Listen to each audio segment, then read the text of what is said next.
Hey guys, it's been a wild start to the tournament with some major upsets already. We're going to break down our favorite plays from tonight's games, and like always, we'll get you in and out under 10 minutes with everything you need to know. Compete for the gold with DraftKings. DraftKings free-to-play pools are available every day of the games in Tokyo and offering a free shot at up to $5,000 in total cash prizes. That's up to $5,000 up for grabs, and the best part is that it's free to play.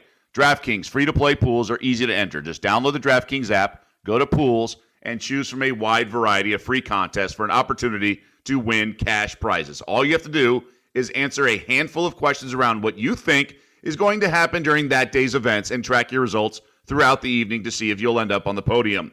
Questions will range from medal count to questions specific to the USA team. DraftKings is safe, secure, and reliable, so you can deposit and withdraw your money at your convenience. Download the top-rated DraftKings app now and use promo code DailyWager when you sign up to get your free shot at up to $5,000 in total cash prizes every day of the gold medal games. Head to DraftKings Pools page to get your shot at huge cash prizes. That's promo code DailyWager for a limited time only at DraftKings. Eligibility restrictions apply. See DraftKings.com for full details. Welcome to the Daily Wager podcast presented by DraftKings, America's top-rated daily fantasy app. So, I'm Doug Kazarian with Joe Fortenbaugh and Tyler Fulgham. Fellas, we survived the first week. We're back here on a Monday, so clearly our picks weren't awful, right? What does survive mean when you look at these brackets? Like, survive is a very loose term by your definition. You know, it is amazing, Tyler, how much I care less about my bracket and more about, who covers the spread. That's what makes it more enjoyable. The bracket, you have to wait for your gratification. When you are wagering, you can bounce back right away if you have a bad day. So I wasn't 100% sure, 12 hours into the next day that if Maryland or UConn won. Just because I didn't have any action on the game. Like, I think Maryland won. Let me check my phone. Forget those games were even played. The Terrapins are here. So let's talk about the 4 night games. Let's start with LSU, Michigan. This is a Tigers team that I backed to win the region.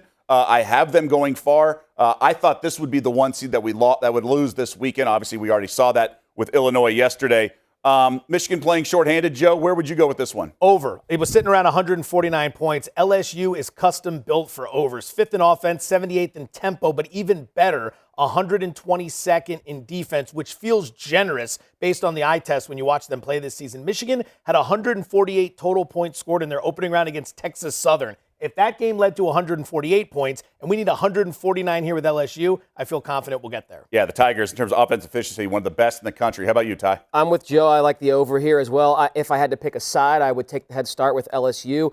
Their offense is fantastic. We know what Cam Thomas can do. I don't think they've scored less than 70 points in a game since January. That's just the floor for them. And without Isaiah Livers from Michigan, that kind of lowers their defensive ceiling as he's their perimeter stopper. So that makes me lean towards LSU the side, but I really do like the over, like Joe said. Yeah, I like the points with the Tigers as well. And basically it comes down to we finally see the kind of the potential on defense of this LSU team with all the athleticism, all the speed. They were horrendous during the regular season, but we saw glimpses of it in the conference tournament in their run, and we saw it in the first round of the beatdown of the Bonnies from the start. So I hope LSU keeps it up and keeps it rolling here. Next game, Colorado and Florida State. Pac-12 has been outstanding, undefeated so far in this NCAA tournament, but FSU obviously has Final Four potential. Tyler, where are you going? Well, they're a team that I picked before this tournament started to come out of this region and advance to the Final Four. And right now, their live odds, they're plus 400 or 4-1 to win this East region. But, man, I tell you what, this is a scary game as a Florida State backer against a Colorado team that has looked really, really good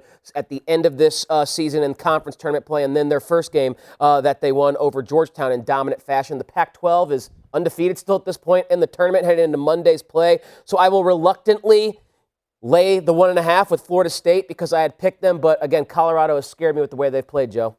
I'm going to be playing Colorado here. I'm fading the line movement. I've had a change of heart in Florida State. When it comes to Colorado, Tyler laid out all the reasons why you should like them. They've been playing well. The conference has been outstanding. They're 20th in three-point shooting, 2nd in free throw shooting, 25th in defense. They check all the boxes. But look at Florida State.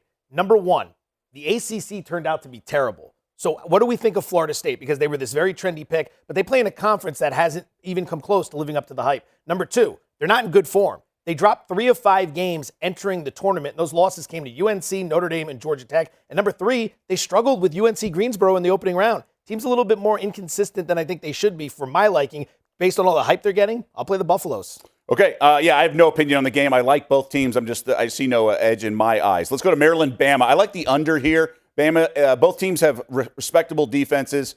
They can go on runs at times, but I think it's going to be sort of the trend that we've seen a lot of times this tournament. Slower starts, kind of a little bit of a slugfest.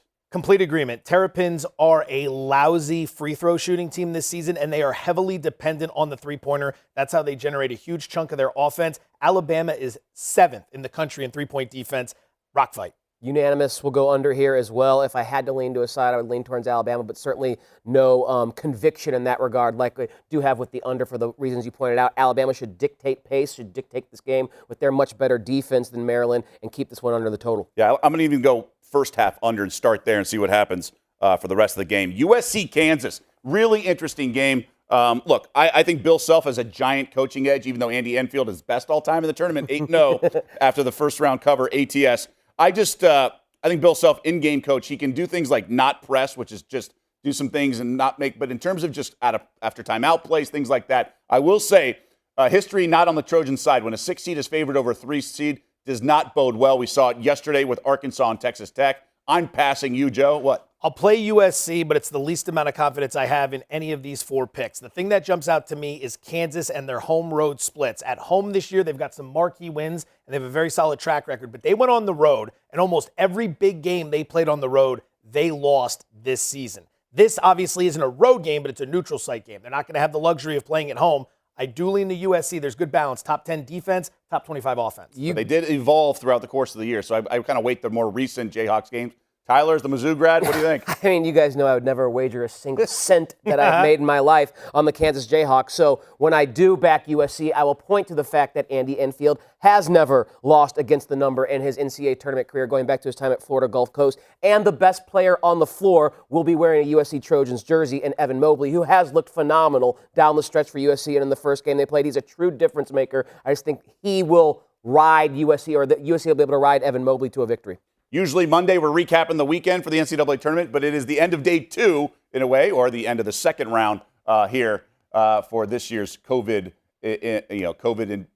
influence. That was the word I was looking for. Influenced NCAA tournament. All right, so again, Daily Wager podcast every weekday around noon Eastern, sometimes earlier like today, and then Daily Wager returns to the television set on Friday. So a few days off in the middle of the week, as we will have weekend shows again next weekend.